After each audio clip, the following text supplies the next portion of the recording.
മക്കളെ, welcome back to my channel. അപ്പോൾ ഇന്നത്തെ റെസിപ്പി എന്ന് പറയുന്നത് ഒരു സ്വീറ്റ് റെസിപ്പി തന്നെയാണ്.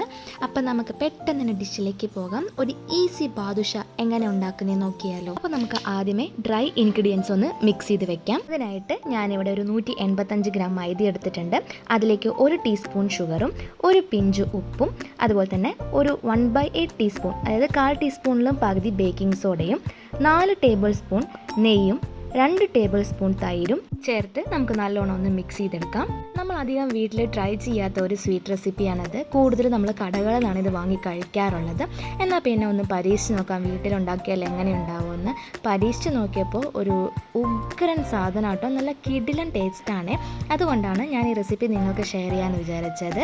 വളരെ എളുപ്പമാണ് ഉണ്ടാക്കാനായിട്ടും. അപ്പോൾ നമ്മളിത് മാവ് പോലെ കുഴച്ചെടുക്കണം. ചപ്പാത്തിയുടെ രീതിയിൽ കുഴച്ചെടുത്താൽ മതി. അത്രയും ഹാർഡ്നെസ് വേണ്ട, എന്നാൽ ആ രീതിയിൽ നമുക്ക് കുഴച്ചെടുക്കാം. അപ്പോൾ കുഴച്ചെടുക്കാൻ പറ്റിയില്ലെങ്കിൽ ഒരല്പം പാൽ, ഇപ്പോൾ ഞാൻ ഏകദേശം ഒരു 4 ടേബിൾ സ്പൂൺ പാൽ ചേർത്തിട്ടാണ് ഇത് കുഴച്ചെടുത്തിരിക്കുന്നത്. ഇപ്പോൾ നമുക്കത് റെസ്റ്റ് ചെയ്യാനായിട്ട് വയ്ക്കാം. ഇനി നമുക്ക് ഇതിലേക്ക് ആവശ്യമുള്ളത് ഷുഗർ പാനിയാണ്. അപ്പോൾ അതുണ്ടാക്കാനായിട്ട് ഞാനിവിടെ 1 കപ്പ് ഷുഗർ എടുത്തിട്ടുണ്ട്. ഏകദേശം ഒരു 200 ഗ്രാമോളം വരും. അതിലേക്ക് ഒരു 3/4 കപ്പ് വെള്ളം ഒഴിച്ച് നമുക്ക് നല്ല രീതിയിലൊന്ന് തിളപ്പിച്ചെടുക്കാം. ഒരു 140 ആകുമ്പോൾ അതിലേക്ക് 1/4 ടീസ്പൂൺ ഏലക്ക പൊടിച്ചതും അതേപോലെ തന്നെ ഒരു 4-5 തുള്ളി ലെമൺ ജ്യൂസും കൂടി ചേർത്ത് നല്ലോണം ഒന്ന് മിക്സ് ചെയ്ത് കൊടുക്കാം. അപ്പോൾ ഇത് കണ്ടില്ലേ, ഇതാണ് ഒരു കമ്പി പരുവം എന്ന് പറയുന്നത്. ഈ ഒരു സ്റ്റേജ് എത്തിക്കഴിഞ്ഞാൽ നമുക്ക് സ്റ്റൗ ഓഫ് ചെയ്ത് വയ്ക്കാം. ഇനി നമ്മൾ നേരത്തെ കുഴച്ച് വെച്ച മാവുണ്ടല്ലോ, അത് നമുക്ക് ഒന്നും കൂടി ഒന്ന് എടുത്ത് ചെറിയ ചെറിയ ഉരുളകളാക്കിയിട്ട് എടുക്കാം. ചപ്പാത്തിക്കൊക്കെ എടുക്കുന്ന പോലെ അല്ല കേട്ടോ, ചെറിയ ഉരുള വേണം നമ്മൾ എടുക്കാനായിട്ട്. അത് ഇതുപോലെ 2 കൈയും വെച്ച് നല്ല രീതിയിലൊന്ന് ഉരുട്ടി കൊടുക്കാം. എന്നിട്ട് ഇതുപോലെ നടുവിലൊരു ചെറിയൊരു കുത്തിട്ട് കൊടുക്കാം. ഇതുപോലെ എല്ലാ മാവും നമുക്കൊന്ന് ഉരുട്ടിയെടുക്കാം. അപ്പോൾ അത് റെഡി ആയിട്ടുണ്ട്. ഇനി നല്ല രീതിയിൽ തിളച്ച എണ്ണയിലേക്ക് വേണം ഇത് ഇട്ട് കൊടുക്കാനായിട്ട്. അപ്പോൾ ഹൈ ഫ്ലെയിമിൽ തന്നെ വെക്കണം ഇടുന്ന സമയത്ത്. അത് കഴിഞ്ഞിട്ട് നമുക്കിതൊന്ന് കുറച്ച് കൊടുക്കാം.